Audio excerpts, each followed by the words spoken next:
Did you know that, in September 1998, the International Criminal Tribunal for Rwanda issued the first conviction for genocide after a trial? Opponents, irrespective of their ethnic origin. Prior to the colonial era, Tutsis generally occupied the higher strata in the social system and the Hutus the lower. However, social mobility was possible. A Hutu who acquired a large number of cattle or other wealth could be assimilated into the Tutsi group, and impoverished Tutsi would be regarded as Hutu. A clan system also functioned, with the Tutsi clan known as the Nyingenya being the most powerful. Throughout the 1800 seconds, the Nyingenya expanded their influence by conquest, and by offering protection in return for tribute. The former colonial power, Germany, lost possession of Rwanda during the First World War, and the territory was then placed under Belgian administration. In the late 1950s, during the Great Wave of decolonization, tensions increased in Rwanda. The Hutu political movement, which stood to gain from majority rule, was gaining momentum, while segments of the Tutsi establishment resisted democratization and the loss of their acquired privileges. By 1962, when Rwanda gained independence, 120,000 people, primarily Tutsis, had taken refuge in neighboring states to escape the violence which had accompanied the gradual coming into power of the Hutu community. New waves of refugees. In November 1959, a violent incident sparked a Hutu uprising in which hundreds of Tutsi were killed and thousands displaced and forced to flee to neighboring countries. This marked the start of the so-called Hutu Peasant Revolution or Social Revolution, lasting from 1959 to 1961, which signified the end of Tutsi domination and the sharpening of ethnic tensions.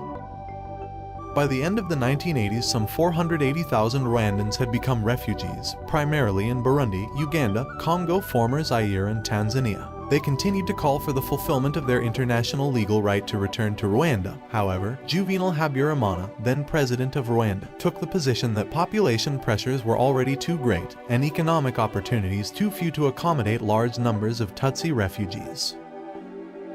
In 1988, the Rwandan Patriotic Front was founded in Kampala, Uganda, as a political and military movement with the stated aims of securing repatriation of Rwandans in exile and reforming of the Rwandan government, including political power sharing. The RPF was composed mainly of Tutsi exiles in Uganda, many of whom had served in President Yoweri Museveni's National Resistance Army, which had overthrown the previous Ugandan government in 1986. While the ranks of the RPF did include some Hutus, the majority, particularly those in leadership positions, were Tutsi refugees. On the 1st of October 1990, the RPF launched a major attack on Rwanda from Uganda with a force of 7,000 fighters. Because of the RPF attacks, which displaced thousands, and a policy of deliberately targeted propaganda by the government, all Tutsis inside the country were labeled accomplices of the RPF, and Hutu members of the opposition parties were labeled as traitors. Media, particularly radio, continued to spread unfounded rumors, which exacerbated ethnic problems. In August 1993, through the peacemaking efforts of the Organization of African Unity and the governments in the region, the signing of the Arusha peace agreements appeared to have brought an end to the conflict between the then Hutu-dominated government and the opposition Rwandan Patriotic Front. In October 1993, the Security Council established the United Nations Assistance Mission for Rwanda. The Hutu ethnic majority in the East Central African nation of Rwanda murdered as many as 800,000 people, mostly of the Tutsi minority. Started by Hutu nationalists in the capital of Kigali, the genocide spread throughout the country with shocking speed and brutality, as ordinary citizens were incited by local officials in the Hutu power government to take up arms against their neighbors. By the time the Tutsi-led Rwandese Patriotic Front gained control of the country through a military offensive in early July, hundreds of thousands of Rwandans were dead and 2 million refugees fled Rwanda, exacerbating what had already become a full-blown humanitarian crisis. By the early 1990s, Rwanda, a small country with an overwhelmingly agricultural economy, had one of the highest population densities in Africa. About 85% of its population was Hutu, the rest were Tutsi, along with a small number of Twa, a pygmy group who were the original inhabitants of Rwanda. Part of German East Africa from 1897 to 1918, Rwanda became a Belgian trusteeship under a League of Nations mandate after World War I, along with neighboring Burundi. Rwanda's colonial period, during which the ruling Belgians favored the minority Tutsis over the Hutus, exacerbated the tendency of the few to oppress the many, creating a legacy of tension that exploded into violence even before Rwanda gained its independence. A Hutu Revolution in 1959 forced as many as 330,000 Tutsis to flee the country, making them an even smaller minority. The National Revolutionary Movement for Development. He was elected president under a new constitution ratified in 1978, and re-elected in 1983 and 1988, when he was the sole candidate. In 1990, forces of the Rwandese Patriotic Front, consisting mostly of Tutsi refugees, invaded Rwanda from Uganda. Habyarimana accused Tutsi residents of being RPF accomplices and arrested hundreds of them. Between 1990 and 1993, government officials directed massacres of the Tutsi, killing hundreds. A ceasefire in these hostilities led to negotiations between the government and the RPF in 1992. In August 1993, Habyarimana signed an agreement at Arusha, Tanzania, calling for the creation of a transition government that would include the RPF. This power-sharing agreement angered Hutu extremists, who would soon take swift and horrible action to prevent it. How does all this started? On April 6, 1994, a plane carrying Habyarimana and Burundi's President Cyprien Ntaryamira was shot down over the capital city of Kigali, leaving no survivors. It has never been conclusively determined who the culprits were. Some have blamed Hutu extremists, while others blamed leaders of the RPF. Within an hour of the plane crash, the Presidential Guard, together with members of the Rwandan armed forces and Hutu militia groups known as the Interahamwe and Impuzamugambi, set up roadblocks and barricades and began slaughtering Tutsis and moderate Hutus with impunity, with meticulous organization.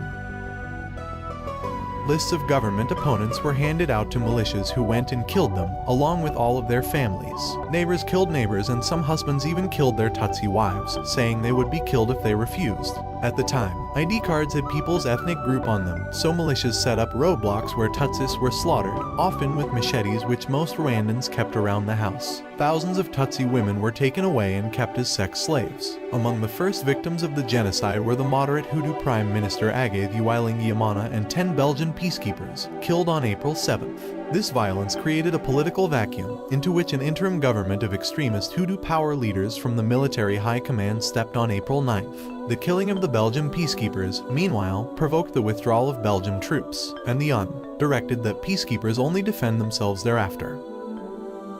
The mass killings in Kigali quickly spread from that city to the rest of Rwanda simply.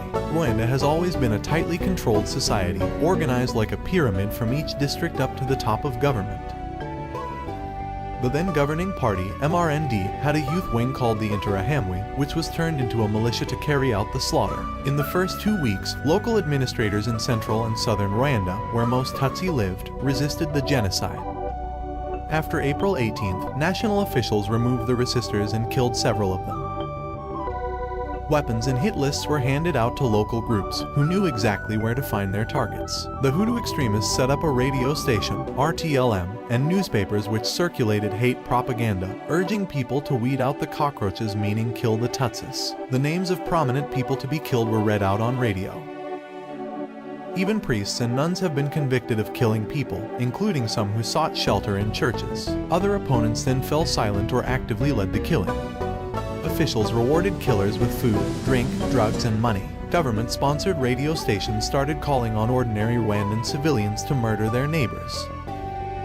Within 3 months, some 800,000 people had been slaughtered. Meanwhile, the RPF resumed fighting, and civil war raged alongside the genocide. By early July, RPF forces had gained control over most of the country, including Kigali.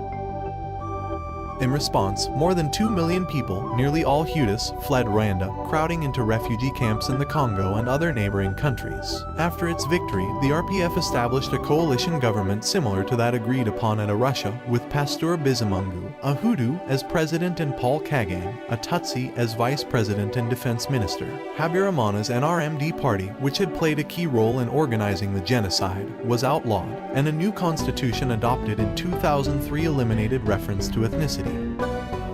The new constitution was followed by Kagame's election to a 10-year term as Rwanda's president, and the country's first ever legislative elections, as in the case of atrocities committed in the former Yugoslavia around the same time. The international community largely remained on the sidelines during the Rwandan genocide. A United Nations Security Council vote in April 1994 led to the withdrawal of most of UN peacekeeping operation, created the previous fall to aid with governmental transition under the Arusha Accord. As reports of the genocide spread, the Security Council voted in mid-May to supply a more robust force, including more than 5,000 troops. By the time that force arrived in full, however, the genocide had been over for months. In a separate French intervention approved by the UN, French troops entered Rwanda from Zaire in late June. In the face of the RPF's rapid advance, they limited their intervention to a humanitarian zone set up in southwestern Rwanda, saving tens of thousands of Tutsi lives but also helping some of the genocide's plotters, allies of the First International Tribunal since the Nuremberg trials of 1945-46, and the first with the mandate to prosecute the crime of genocide.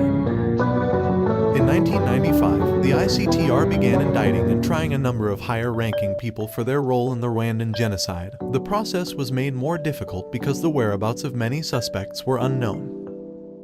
The trials continued over the next decade and a half, including the 2008 conviction of 3 former senior Rwandan defense and military officials for organizing the genocide. The Rwandan government began the long-awaited genocide trials at the end of 1996. The delay was due to the fact that the country had lost most of its judicial personnel, not to mention the destruction to courts, jails, and other infrastructure. By 2000, there were over 100,000 genocide suspects awaiting trial. In 2001, the government began implementing a participatory justice system, known as Gakaka, in order to address the enormous backlog of cases. Communities elected judges to hear the trials of genocide suspects accused of all crimes except planning of genocide or rape. The defendants in Gakaka courts have been released provisionally awaiting trial.